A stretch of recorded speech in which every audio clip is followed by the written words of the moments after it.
pottuvarvas taitaa olla murtunut ja onko sitä tänne pöytäluuhunkin. Pöytäluuhun tulee kipua, koska mä näen siinä punaista siinä pöytäluussakin ja se on täällä sivullakin tuntuu.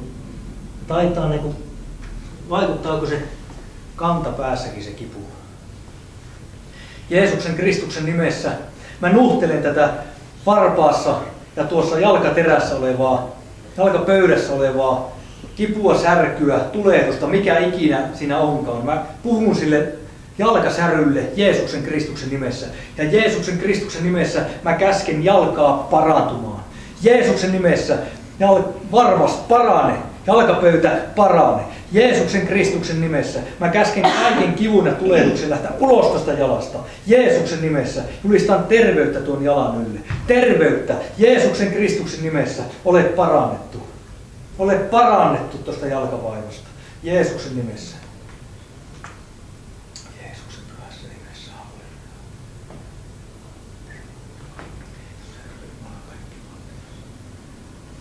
Suuri ja ihmeellinen Jumala.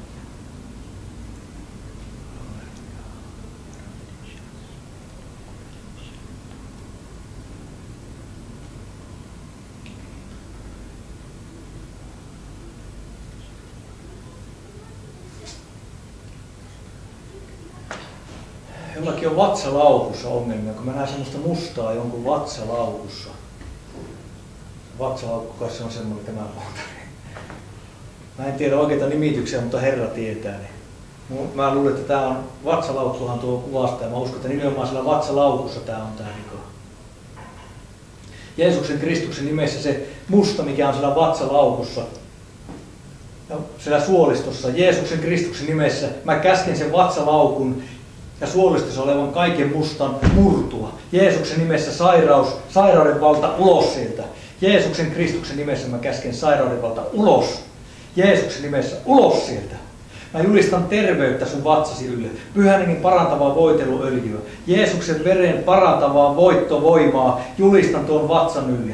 Jeesuksen Kristuksen nimessä käsken suolistoa uudistumaan, vahvistumaan.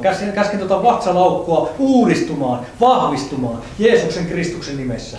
Jeesuksen verihaavojen kautta meidät on parannettu, joten Jeesuksen Kristuksen nimessä olet parannettu.